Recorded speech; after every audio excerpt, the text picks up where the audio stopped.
will do it really quickly, because I know Andrew should be coming in at 11. I put the slides in your packet, but they're more for statistics purposes.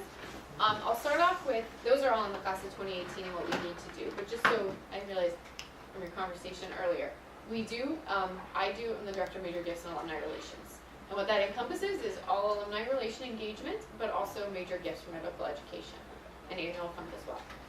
Therefore, we do have our own Medical Alumni Association under the Constitution of the UMAA. It's been in existence, the chartered, again, depends on who you talk to, but say the 60s.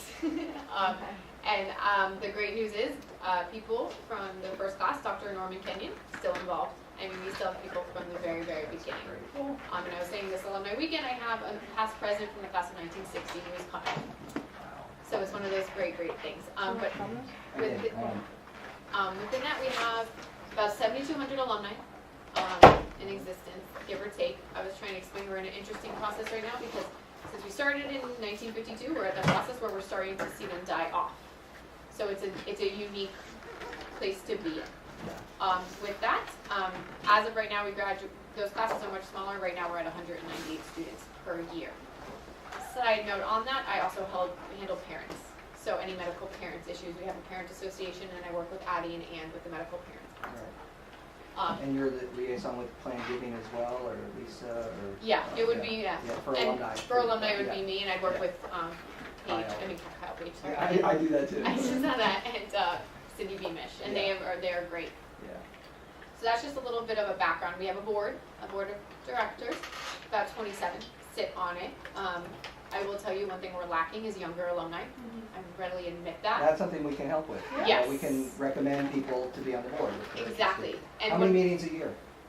Technically 4, but that includes alumni weekend. They call that a meeting, so it's 3. Okay. I would love, like for right now, my youngest is Dr. Alex Machaber, class of 1984.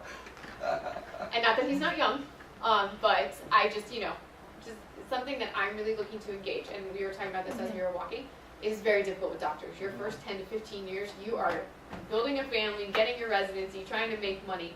We don't expect that much from you, but we want you to still be attached to the university. You need young people. What about gender, house of male, female? That's pretty good. I have a pretty good mix of male and female. Right now, my president-elect is a female, my president's a male. Good.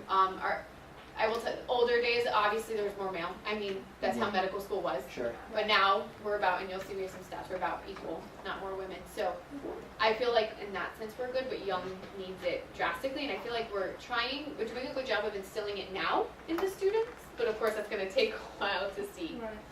So that's a little bit of a background. But again, if you have any questions, let me know. But what I wanted to give you guys, which I think will help with visiting, is the stats of this incoming class. Good.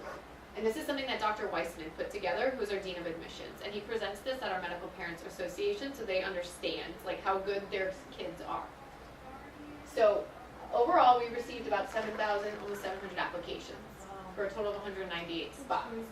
So if you see how many applicants were evaluated for the interview and then how many were interviewed, which was 574.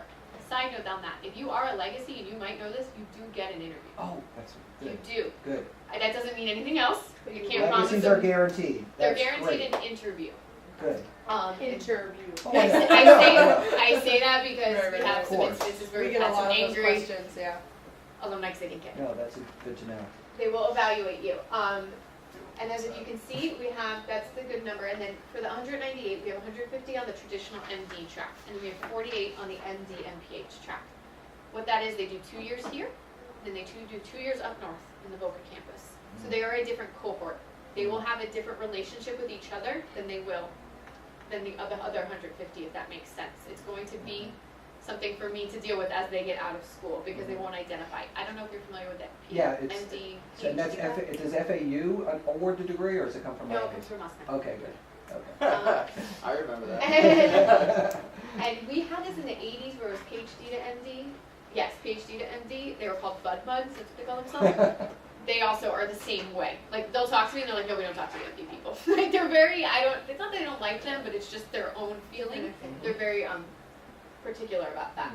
And as if you just want to see about acceptances, 78% of the class is accepted to 2 or more, 51 is accepted to 3 or more.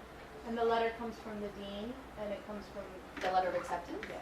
I've actually never seen it. That's a good question, but I assume it comes So I have a question. Are the number of applicants up from previous years? They're about the same. Okay. From the past 2 years, I can tell you. I don't know about before that. Yeah. But that's a large percentage of the applicants were Interviewed and, yeah. evaluated, Evaluated.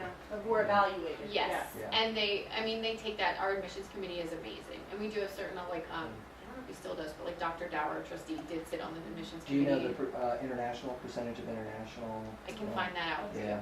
He had, I didn't do a Yeah. whole presentation, but I can Yeah. tell you, I can send you guys his entire presentation. Here, you say how many are non-Florida residents, so about half, about a little less than half are women. I think that's a little lower than normal. Mhm. We typically are more 50-50. Average age. That's a young age for medical. And I will tell you It though, would be older. this is in 2018, I have someone I'm working with the DOCS program, he's executive director, he's 40. So it goes both ways. Right, like wow. He was a naval pilot for med school. So I will tell you, our classes have a very diverse background. As you can see, we have 34% are minorities and 14 are underrepresented minorities. Diversity is huge here. Mhm. Like underrepresented, even they're just not. I think that's a classification of what the minority is. I think that goes to how diversity is classified. Okay. So whether you're African American, Asian, there's underrepresented in more. Designated. Because in Like, Miami, a Hispanic Hispanic is is not not underrepresented. Yes, yes. You kind of expect that. Yeah, right. So, but I'm saying I don't think that's a classification that UM makes. I think that's Right. national classification. And this is a very important slide in my opinion. Yeah. So our average grade point average for this class was 3.76. For their science grade point average, which was their core, it was a 3.72. And their average MCAT was 33.5, which as you can see is the highest in the history of our school. Great. So we are gradually getting better and better. Something our alumni love to hear, makes their degree look even better. Mhm. And I'll send this to you. Okay. And now this goes into why do we need to fundraise? Yes. Average debt, Is wow. about 170,000 for med school, which is not Nice. really that far off. And we were at the law The law school school yesterday, is 140. 40, Wow. 140 for law school. And they do 4 years, so. Yeah. I No, mean, they do 3, law sorry, does they do 3, that's They what I do meant. 3, yeah. So it is, and it's Yeah. one of And those what things. is law? 4. Medical's So 4. Medical's 4, there are 3. But I will tell you, a lot of med students take a year off to do research. They take a year off to get their MPH. They take a year off to get their MBA. Yeah, very Sabrina. common. Sabrina's doing Yes, it. Sabrina. Yeah. So if you see, the problem with this is they're less likely to choose the following: pediatrics, family medicine, general surgery, obstetrics and gynecology, internal medicine. These are all crucial to medicine, and they're already they're experiencing a shortage. You look across the board. So that's a problem. You can't blame the student. They want to Right. make money. They want to Sure. survive. So Dr. Weissman took together the number of, he thinks we need $1.7 million to award 12 additional high-value applicants. And this was made after the Damari gift, right? Yes, Yes, this okay. was made after. Okay. We asked him Fine. he gave this number to us in May of this year. So after, he was already in the process You of got awarding this 6 class. million from Damari? Damari, Yeah. 200,000 a year, which is Mhm. great, it's pure cash. It's Mhm. not endowment, it's Mhm. just coming. And we also got 2 more endowments from an alum, Dr. Roy Elterman. And we recently received a planned gift for $250,000. And then Damari's a scholarship. Yes, 200,000. medical scholarships. Yeah. So that's our need, and I mean, you can break that down even farther. And then I just went into a little bit about how does that work? So we have annual fund, and then we have the major gifts, which is more the endowments part. The annual fund traditionally is the John K. Robinson Fund. Almost all of the alumni will know it, they'll give to it, that's what they want to give to. If they call me, that's what comes out of their mouth. And that just goes straight to the John K. Robinson Fund. There is an endowment for John K. Robinson as well, Mhm. Oh, if they cool. want to. I really only direct gifts there if they're a larger portion of a gift, obviously. And then what we're trying to build, which we talked about earlier, and we have a brochure in the making, which should be done hopefully very soon, Great. is encouraging class and family named scholarships, which would be $100,000 to endow. So the class of 1964 started theirs back then. So they have over 400,000 in their endowment, and they're good to go, but they still give to it. They do it, they name it in honor of a classmate who passed away. Class of 71 is almost there, and the class of 86 is almost there as well. But what we're trying to do is if we can get a lead donor in a class. Dr. Stuart Weiss has been fantastic with the class of 71. He calls his classmates and says, I want to get this. That's awesome. And then what we do, you meet them at the scholarship luncheon, called the Donors and Scholars Luncheon now during Yeah. alumni weekend. So I know that's really quick and fast, but that's really where our goal is. So what you can do to help us is, Yeah. especially for the class years, Mhm. if you identify prospects that are outside South Florida, Yes. we can go visit with those folks. Perfect. So give us a list, Mm-hmm. and we'll go visit them. That'd be great. Yeah, and we'll ask for the scholarship. Perfect. Yeah. That's what, and we'll give you, once that brochure is done, which should be very, very soon, I'm waiting on Mary Ann to approve, and that's pretty much what we're waiting on.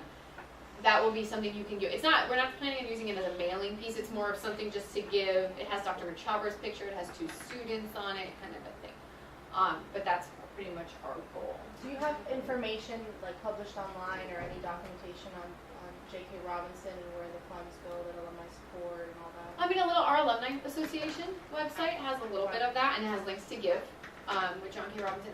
We're working on more getting one brochure specifically on J.K. Robinson, so it would be more the annual fund. It's been done in the past, we just need to update it, and everything I have is old. It has a president circle on it and stuff like that. So we have to get rid of it, but we will have more. And I'll send you guys at least the website. Yeah, and also, can you either seed like Mike and Troy in your mailings, or send us John Q samples of your mailings? So Well, we yeah, can- and we're working with them right now. Okay, yeah. We'll see it ourselves. Oh, Yeah, I was oh, like- okay, good. Let me send you the website. But do you guys have any other questions before I go find Andrea? I know that was quick. That was great. That's What we great. This needed. is What's your average scholarship? Would you say? award. Award, oh, that depends, it varies very much, I'd have to ask What would Laura the range Kaspersky. be? I mean, some get as much as $20,000 and some get a full ride. What's the minimum, would you say? Oh, you can get a scholarship for $2,500. Okay.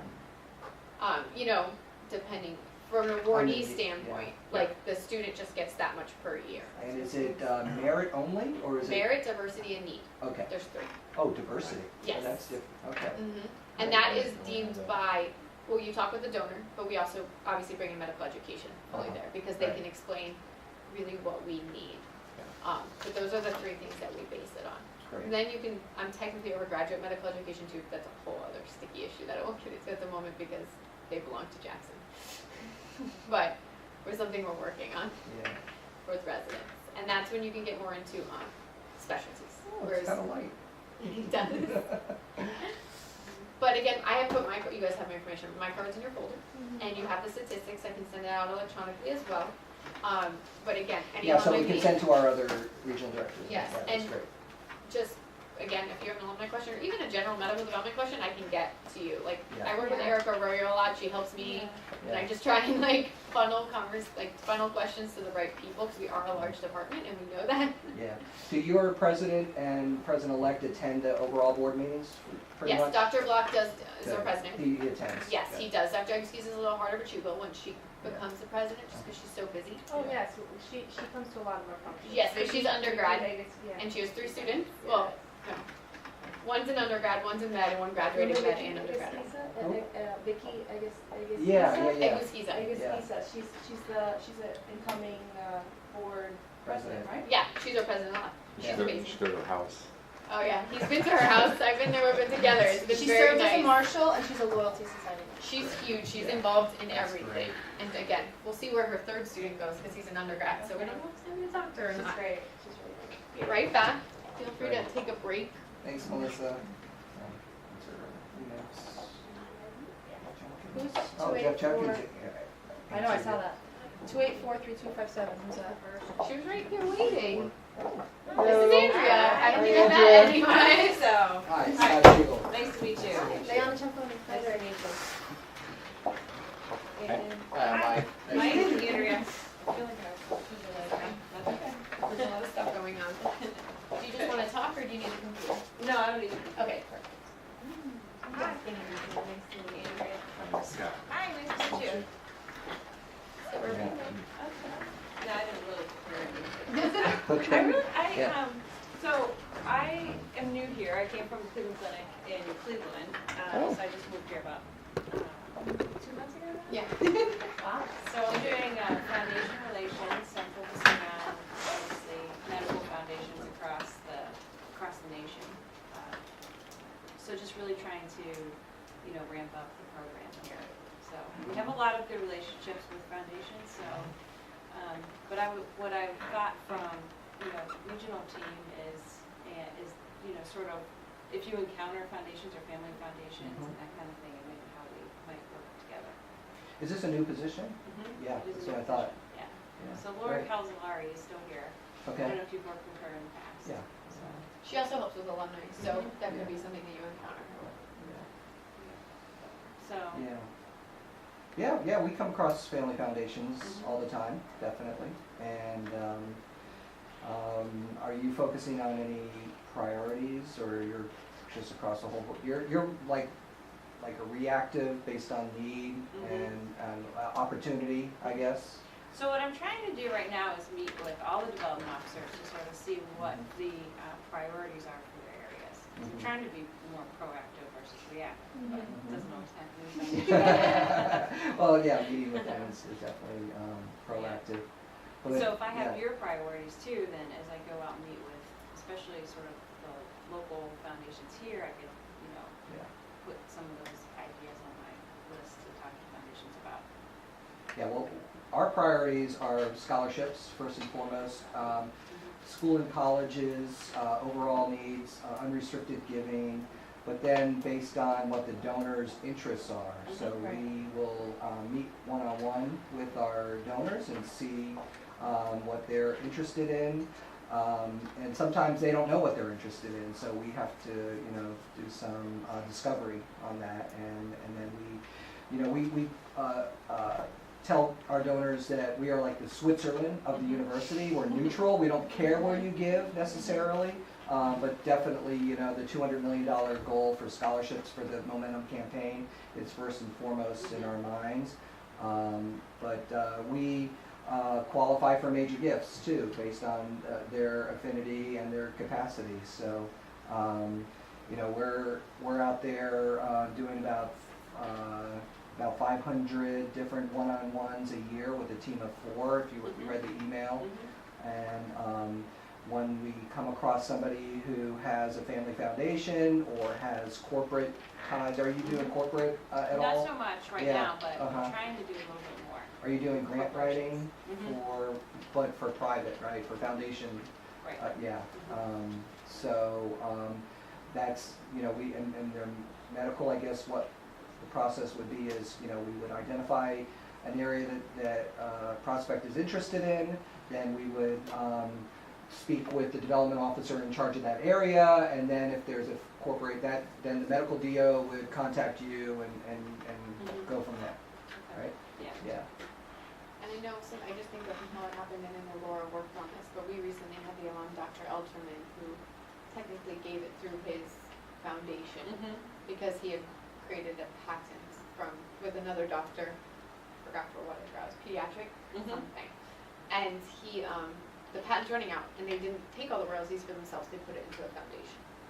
And then they decided to disperse all the royalties. Uh-huh. But that was from contact with an alum, meaning like reaching out to people and seeing things, and it went through a foundation. So would that go through you eventually because it's a foundation? I'm just asking because you're new too, so I don't know. No, it just depends, I Okay. think. A family foundation's really, depends. If the relationship is with the family at first, then Yeah, that's what you typically we'll develop stay with first. the development officer, but if it's just sort of identifying foundations, sometimes family foundations could identify. And oftentimes they don't have one area focus, they'll have, multiple Sure. areas that they're interested in, so. So do you have a travel budget? Do you travel to foundations across the country personally?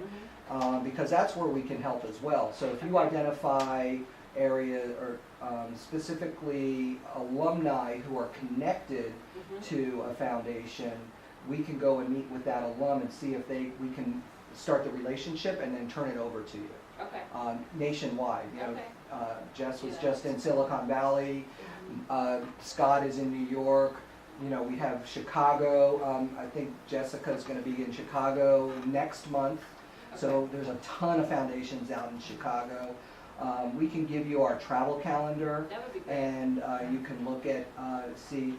But, our mission is primarily alumni, so I don't know, we always make exceptions, but, primarily, we would go, and when there's an alumni relationship or alumni, that's how we would get in the door. Yeah. Well, and that's key, because so many alumni are on, Yeah. work for Boards, corporations or work- foundations. exactly, so boards, yeah. that kind of thing. Right, so we can help you with that. Yeah, so I'm going to Chicago too, I wonder if the Mhm. dates match up. Yeah, yeah, like the week before Thanksgiving, I think. Okay, okay. Do you have any other questions for them? No, I mean, I think that's helpful. That's, when I was at the clinic, I would always, whenever I was taking a trip, reach out to the regional and the alumni offices to say, who do you know out there that might be able to get us into the right places, so. Before Cleveland Clinic, or? No, when I was at the Cleveland Clinic. Oh, okay, because they have alumni, or what do you mean by alumni? We have a med school. Yeah, well, they have Oh. a med school, but it's Oh. fairly new, but. Oh, I didn't know that. They consider alumni their residents. That's what They I- have okay, yeah. Residencies, fellows. Yeah, yeah. Correct me if I'm wrong, they have a full ride, all their alumni, right? I mean, all their med students Yeah, are the paid medical for. school's free. Wow. That's why I know who they are. So they are definitely grateful alumni. Yeah, well, you know, Well, that's the where pro- Amy is, right? Yeah, She's a yeah. Cleveland they've Clinic. only had, I think so far, 4 or 5 years of graduating, doctors, Mhm. so, Okay, well, but that's great. eventually, Yeah, and they don't have any debt from medical school, so that's. Wow, Yeah. that's incredible. they were just seeing 170,000 for Miami Mhm. average, on average. Yeah, so the learners, this family in Cleveland, they gave a $100 million endowment for scholarships. Oh my God. That's incredible. Are there other places around the country that are on your list right now? Other places? Yeah, I mean, for example, like I'm going to Charlotte and Raleigh next Uh-huh. week, and Jess is going to Dallas and Houston, I got tons just to of name some Dallas. places, so. So, yeah, I'm going to New York next week too, so, but yeah, definitely. Some in DC as well. Mhm. Foundation. Atlanta, LA, those are our primary markets. Yeah, we visit about 30 cities a year. And we're very alumni heavy in California, Oh, so good. medical, we're very. So what I'm doing too right now is sort of developing a pipeline of foundation prospects, and that really hasn't been done before, at least for the Mhm. medical school. Mhm. And so I'm categorizing them all by city and state, trying to target, as many as I can. Good, Yeah. good. So I think you guys could Do be you, are you helpful. working with Joanna? Yeah. Velasco, Mhm. good, Mhm. Yeah. She's great, yeah, yeah, she is. so. Yeah, I mean, who knew? So, first of all, I think this is awesome that you guys are doing this. It's super efficient. Thanks for presenting it. So I am fairly new to UM. Started in December, and I am the first ever development officer working directly with sports medicine. Dr. Lee Kaplan came to the university about 6-7 years ago, and to build an academic sports medicine program. President Shalala thought it was really important for UM to have that. The timing was right for some transition with the Canes, and so Dr. Kaplan came to do that. We have been, he's had in his mind priorities, and we've been refining those priorities in the last few months and weeks, and I'm here to share those with you guys. Now, it's a tad bit different, though, even though, UM is a relatively, young university in comparison to lots of them. The sports medicine program is really young too. So we don't have alumni out there.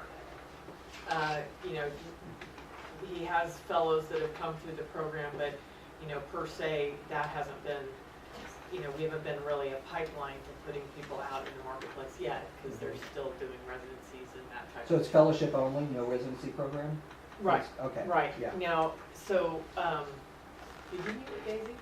No, she's out of town. She's at.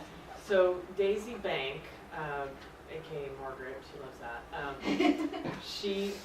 She works with orthopedics.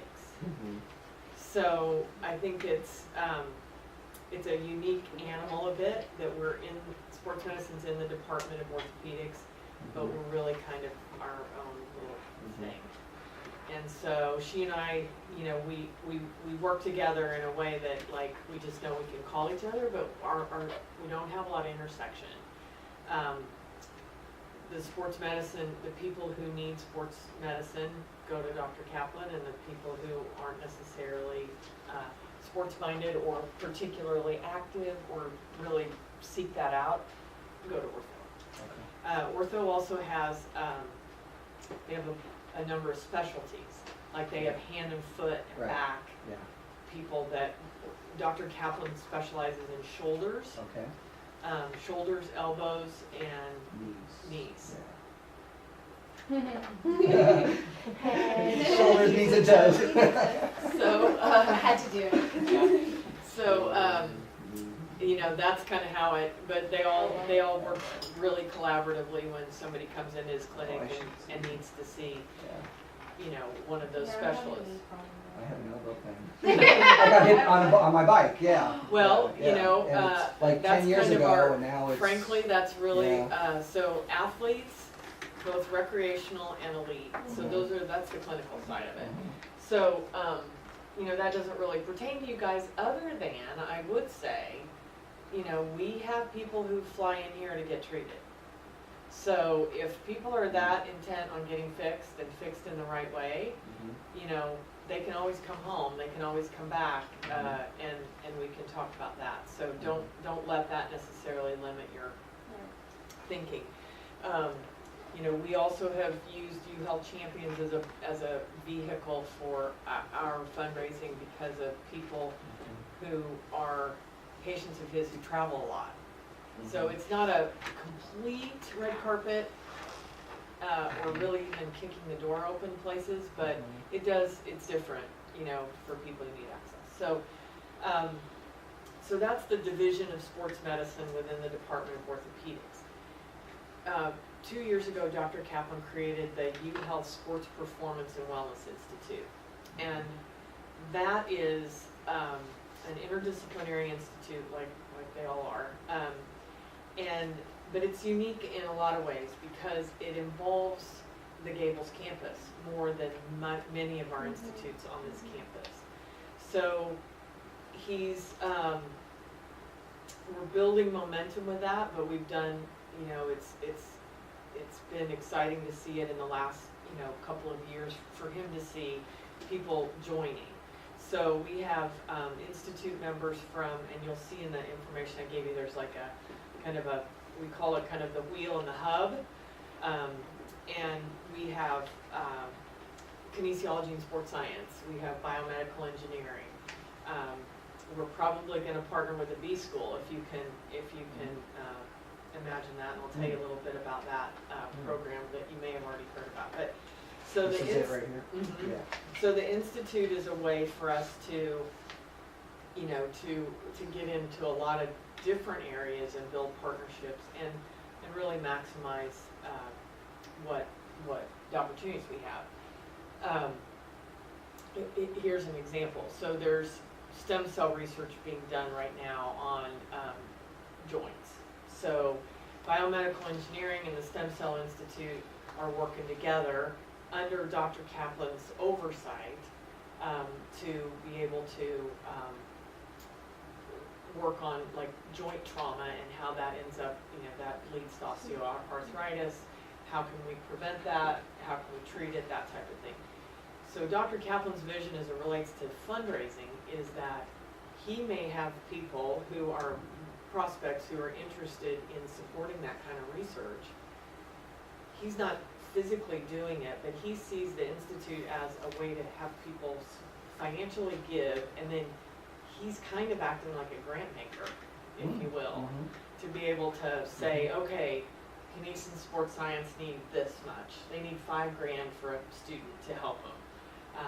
You know, so those middle level gifts that you guys are talking about, you know, that's where medical education comes in. If we've got a biomedical engineering student who we want to add into the project, you know, $6,000 could go a long way for that. So those are things to talk with people about from an education standpoint. That's how we kind of come back into that, because it's not scholarships per se, but Right. it's help.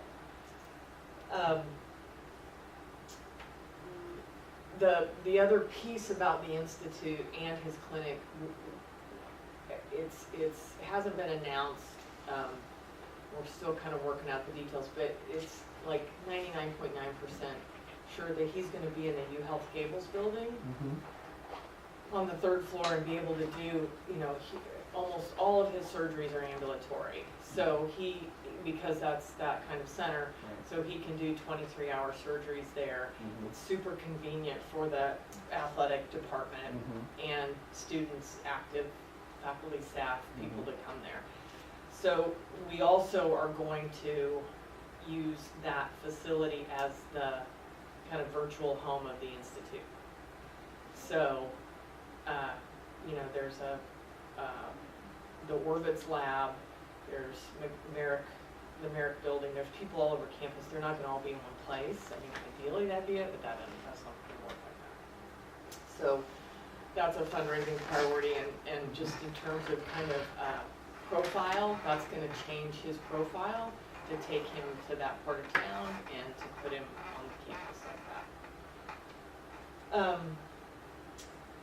Some of the programs that we're working on that you'll read about are, we have a student ambassador program, which is a way that he's using to have the athletes, the pro and college athletes who he fixes and he has relationships with, to give back to the community. So one time a year they bring these students from, you know, all over, and it's been our athletic trainers coordinating it, but they bring them all over and spend a day with them. So Al Golden spoke, Lauren Williams spoke, you know, he calls in his markers from all these guys that and gals that he fixes, and they're happy to help because he's been so generous with them with their time. So one of the things that I want to do, and it's not completely formalized, is to say to a donor, if we have kind of a, you know, opportunity to raise $1,000 here or $2,000 there, somebody wants to help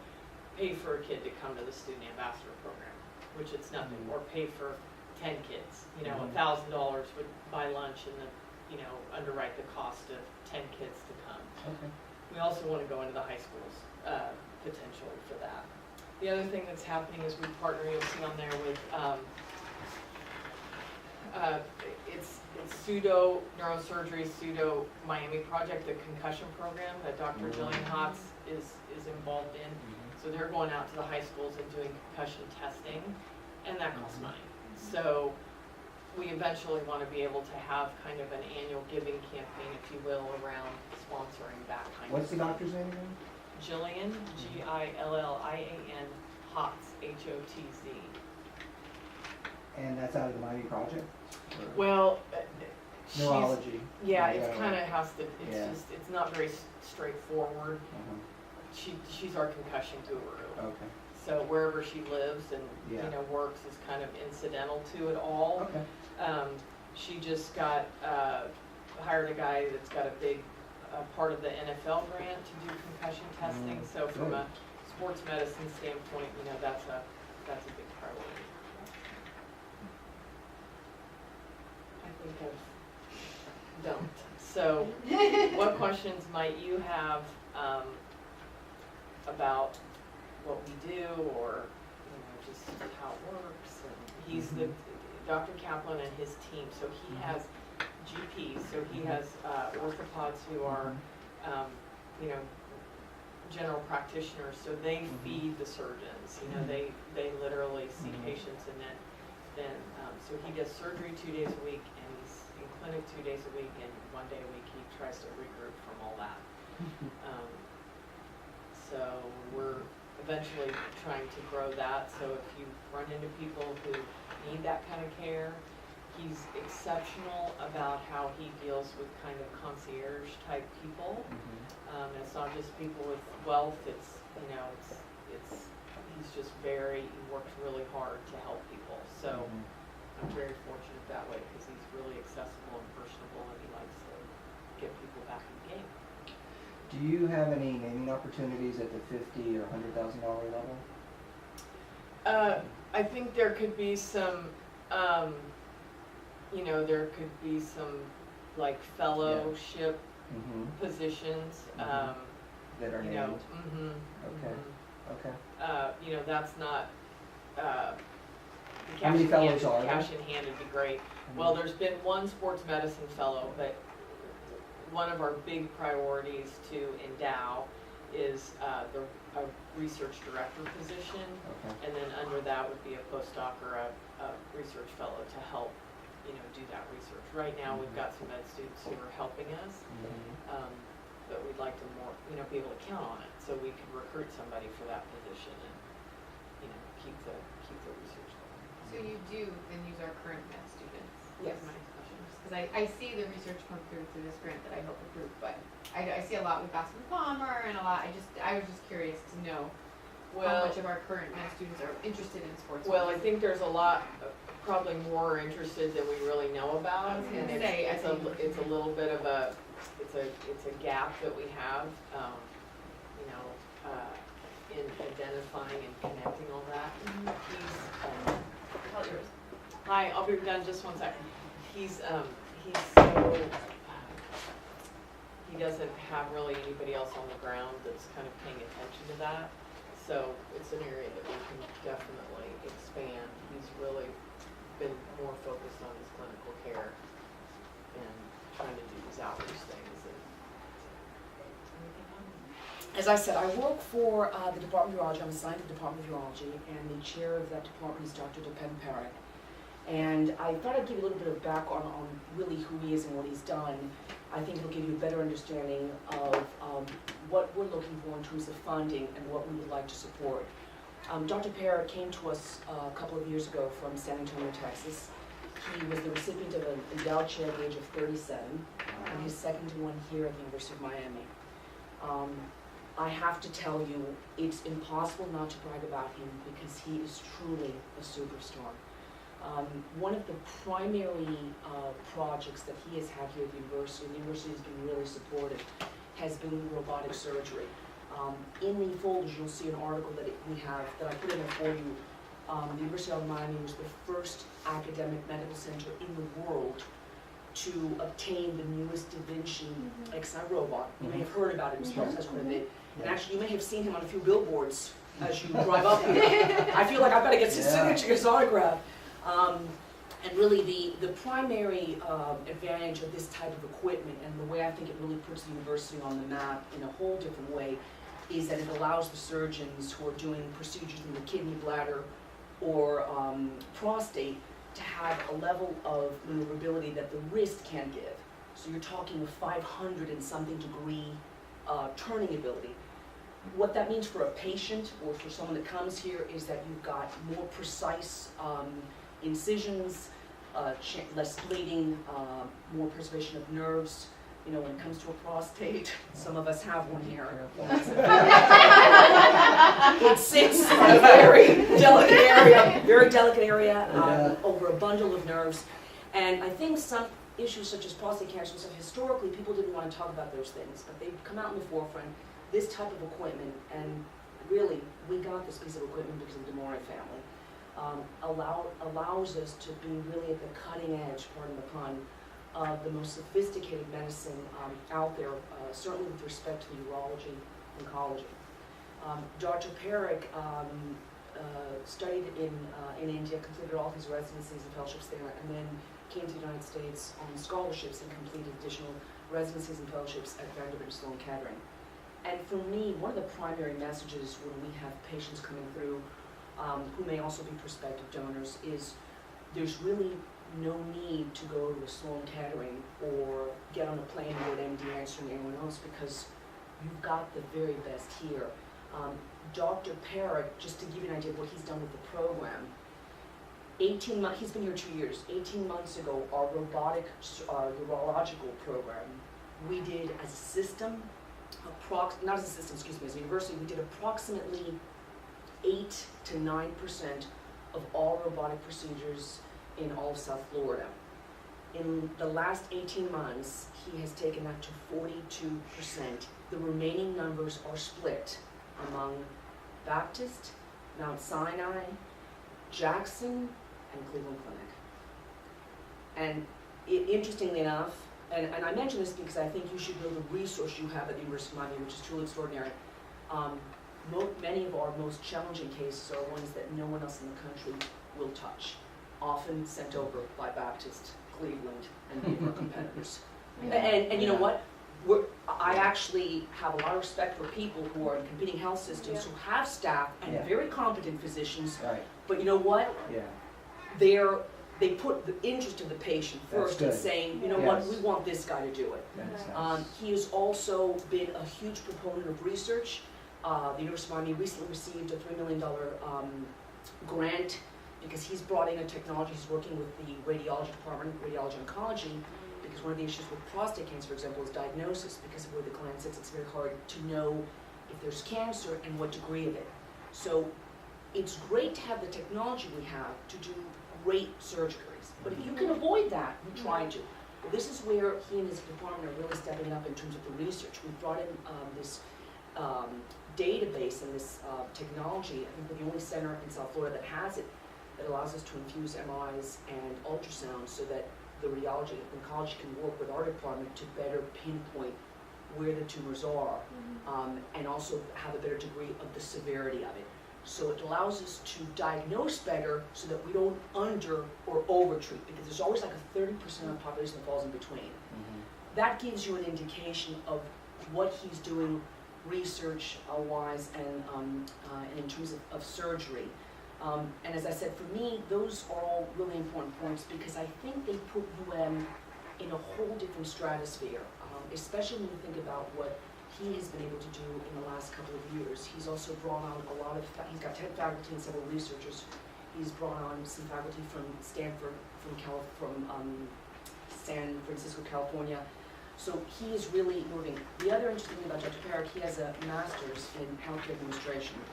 And believe it or not, he is, has a lot of knowledge of fundraising and is a very big Yeah, proponent. he was at the DO meeting. You took the Yeah, words right out of my yeah. mouth, exactly. Yeah, he asked a lot of good questions. He has a lot of good Yeah. questions, and when I tell you that that's a huge thing for him, because he does more surgeries in robotics in one day than the average does in 2 months.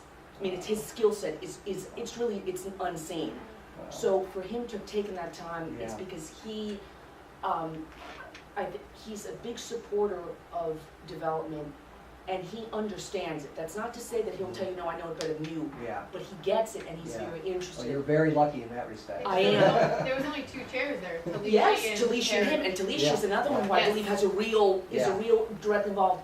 And quite frankly, another detail that I think is really important to walk away with, I've been working with healthcare professionals for over 20 years. I'm aging myself, so I don't want to dwell on that too long. But the reality is that what is unusual about him is patients that come to seek his expertise, whether it's diagnosing or surgically. He has a team approach to all his patients.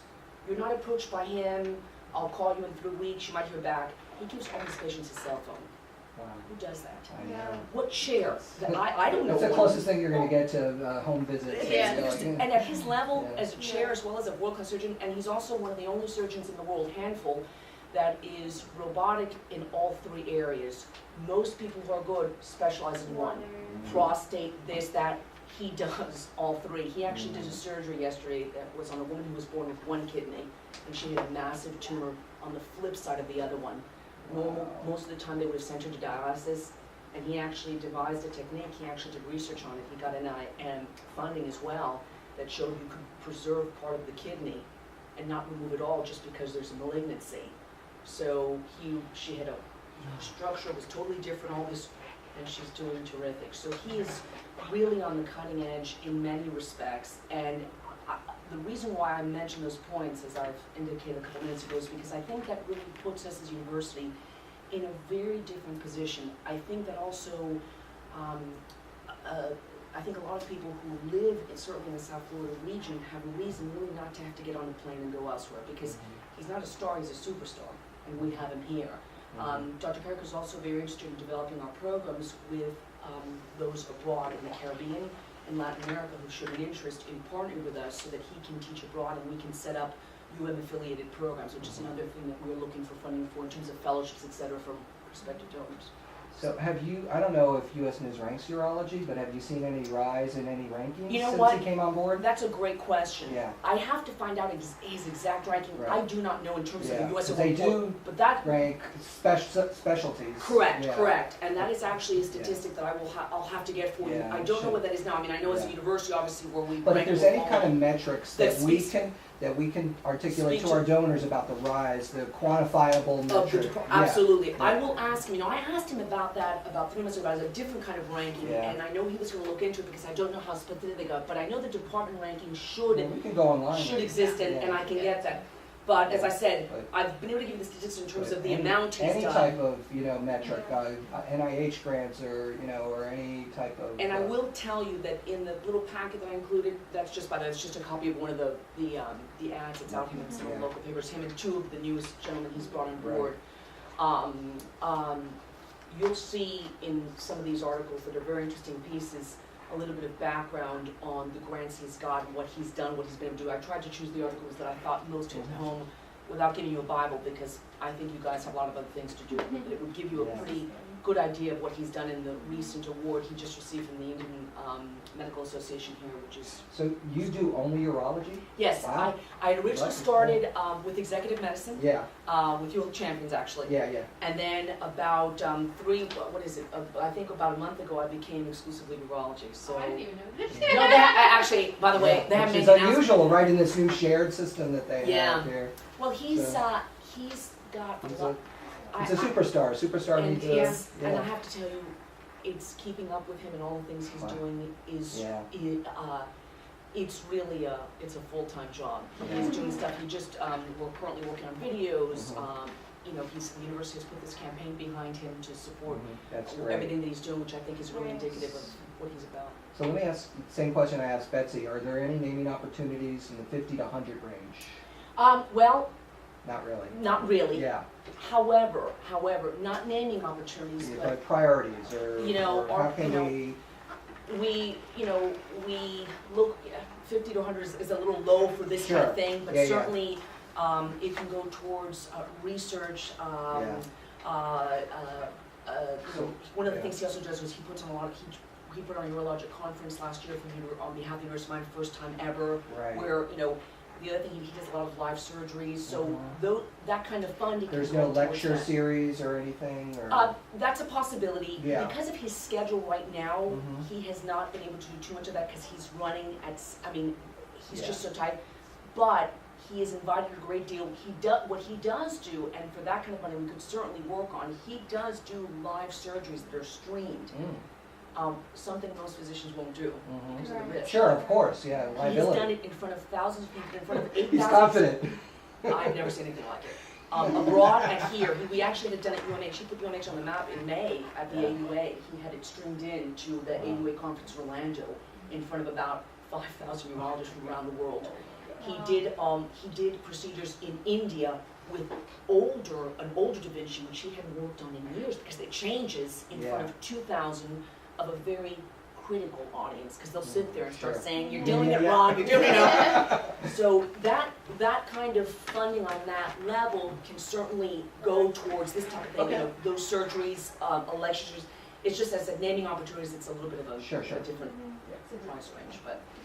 but anyways, so any other questions, because I don't want to put you Well- to sleep, as I said, or. What would am I you, from your prospects, if you see any of your prospects, alumni or grateful patients who go back to Chicago or Right. LA or wherever, if you want us to go visit with them or anything like that, and. That would be Yeah. great. Could you tell me quickly the Yeah. areas that you all cover? Yeah, Direct marketing. Okay. Alumni retention and stewardship. So. yeah. Connecticut, New York, New Jersey, North Carolina, South Carolina, Georgia, Virginia, So you don't get out much. Jacksonville. So I cover Palm Beach. Yes, And then- and you in Broward. Oh, he's in I mean, Broward. I mean, north of Yes, Broward, north yes. of Broward. I always think of Palm, everything above Miami is all Broward. And then Houston, Dallas, California, Washington, Yeah. West Coast. And he came from San Antonio. In fact, he's there right now, overseeing surgeries, instructing as we speak, so. Wow. So, But I will tell you what, I will get those statistics for you because I think they're important ones to Yeah. have. You can send it to me and I'll send it to you. Is that perfect? And then, you know, I gave you some information. Have I overgone on my No, time? I was gonna go check and see if the Leona number here, but you're fine. Okay, if there's anything else, because the thing about Dr. Perrick, he's always trying to see ways in which we can do things better and serve really the population at large better. His primary key is really patients. He doesn't, everything else is secondary. And as I said, he's very in tune to the fact that the environment of healthcare we practice in today is very different from what it was many years ago, and that so much of our support really comes from the philanthropic community. That's just the reality of the world we live in. So he is very open to any kinds of suggestions. He's not in any way myopic in terms of how he views the way we grow and get better. As long as it doesn't in any way compromise patient care, he's all for it. So if you all stumble upon someone or there's or something, an idea, you know, we're certainly very, very open to that, and to certainly working with you in every way possible. Because How many physicians here focus on neurology? well, he's got a faculty of 10. His entire department, he's got about 4 PAs. He's got approximately 75 people reporting to him, and then that's he's, VA and everything else. okay, so he does procedures at the VA, UMH? He does it. and He's got one of his people. Okay. He does procedures in Sylvester Sylvester, and at UMH. And The UMH. majority UMH. Okay. The new Da Vinci side is at Yeah. UMH, okay, but he does procedures in Sylvester at least once a week. okay. So And he's Sylvester have a Da Vinci as well? yes, Oh, not yeah. the XI, Okay, but they have the model prior to predecessor, that. okay, Exactly, yeah. exactly. gotcha. And the equipment is used by other specialties. The equipment was initially developed for cardiothoracic surgery, Mhm. and what they found was that for urology ended up being the biggest. Also, I saw a procedure for cardiac with the. Did DNC. you? I've Yeah. never seen it for Yeah, cardiac. it was really Yeah. good. But when I've been on many of the procedures he's done for prostate, kidney, and bladder, he likes even the non-clinical people to see so that they can explain in layman's terms Mhm. what is done. And when you see the cavity that is so small, which they So work, you small. can see where that technology It's incredible. gives them, you know, when I see him reattach a urethra to a bladder, Yeah, Wow. I can't, it's the most incredible thing I've ever seen. And that equipment gives them visibility yeah. and a maneuverability that, you know, Yeah. patients will have a prostatectomy and they leave the hospital the next So is he day. in the control room, or is Oh, he? he he's- sits. It's right next to the patient? What it is the person commanding that sits 6 feet from the patient. Oh, okay. So, Yeah. Oh, in other words, the patient sits 6 feet away. uh-huh. 6 He's feet there away. with the Right. computer. And then it looks Okay. very easy. If Yeah. you see him, you think he's playing a video game because it's got paddles and Yeah. handles. And then I remember we brought Paul Damari to see one, and he's like, "Oh, this Oh, is there so it is. easy." And we said, "No, please." When it was done, we had him sit down, and we had the reps from the company say, "Okay, go ahead, sit down." And you realize, I mean, he makes it look easy, but because it's paddles, and then he's got his fellows at the table. You know, there's a small incision, and then he'll do everything. He's got the paddles and everything. And then the patient just opened up and closed up, but the cameras are inside because there's like 4 handles, 4 different, not handles, but bars, and they have the camera, and then that way they can visualize everything. When I tell you it's extraordinary, there's no other way. Who's the manufacturer? Intuitive, the company. Intuitive. So a lot of your fundraising, is it specific to that? I mean, is it maintenance for that machine, or is it all taken care of? You know, the first gift we had for that machine was Damari Damari, in April. right. So quite frankly, So now moving forward, you'll need more support. yes, we will. Do you need to buy another machine, or? Well, if he keeps operating at the rate that he does, Yeah. because there's also a lot of people think, well, no, I want that one, and Yeah. it doesn't mean that the other one was bad. It's just that this one has a few more tweaks that make it even better. So I think as the demand goes up, I think they would love to have one at Sylvester exclusively as well. You know, the main thing was a lot of the board of trustees were really wanting to make sure that this university went on the map for being the first academic center to have that, because it's just so critical. Is and it it's still not- the and we only are, in South we are, Florida? Is it- right? or I don't know if is it's the only, I know it was the very first in the First, world. yeah. Yeah, I'm not sure at this point, because that was Yeah. April, I don't know if it's the only one, but it was the first in In any April. academic okay. Academic. center, Oh, okay, worldwide. We were the first. right. Right, because for example, I believe that the first non-academic center was a center, an HCA hospital up in, Mhm. that maybe got it a month or 2 before us, but Mhm. non-academic, and Non-academic. due to the volumes and everything else, but Yeah. we were the first academic center in the world to acquire that, which is really, That's great. really impressive, so. And is that the preferred method for all surgeries, or is it particular patients? It's being used more for OB/GYN, et cetera. Most of the time, at least at the university with his staff, not all his staff are robotic. There's 3 or 4 that are traditional. If a disease state is not too advanced, if you've got a huge cancer, he will open you up. I mean, that's just all the way. But most of the time, if it can be done through this, they'd rather do it because in every sense of the word, it's just a better Less room for option error. for everyone. Nerve preservation, bleeding, recovery time. Imagine we're getting people out of hospital even faster. I mean, in every respect. But sometimes, I mean, he recently had to remove a cancer the size of a football from a 25-year-old guy, and he had to cut him from here to here. And the kid's doing great, by the way. Wow. So there are times, but I would say that right now, 80% of his surgeries are done robotic because it's just the benefits are immense. They're So just, it's not just for the VIP patients, it's for no, across the board. absolutely. Yeah. It is nothing, he'll tell the patient, I mean, never has a patient said, no, I don't want the robot. I mean, if they don't want it, he wouldn't do it, but it really, it's just such a better way to go. I mean, even your scar, I mean, the cuts are way smaller. When you minimize infection and everything. That's it, and plus the recovery and the pain, Yeah. years ago, a prostate, for example, would be, you'd be in the hospital a week, and you have a huge incision. I mean, as I said, I gave birth to a child, and I was in the hospital longer than was people having their prostate removed. So, I mean, many cases go home the next day, and I mean, I saw the gentleman who did the news conference for us with the new machine, the first gentleman to use it, he was 76 years old, he was home the next day. And he had been told by a system in Fort Lauderdale, we will not operate on you, you're too old, we'll only do radiation.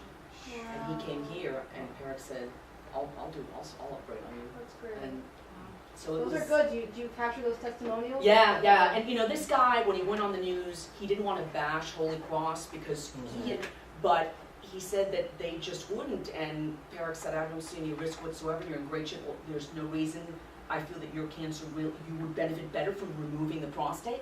I'm not concerned about your age or any of your vitals. The guy was out the next day and at a table giving a news conference. So, those are very compelling. Those are very compelling examples of really the kind of talent you have here at UM.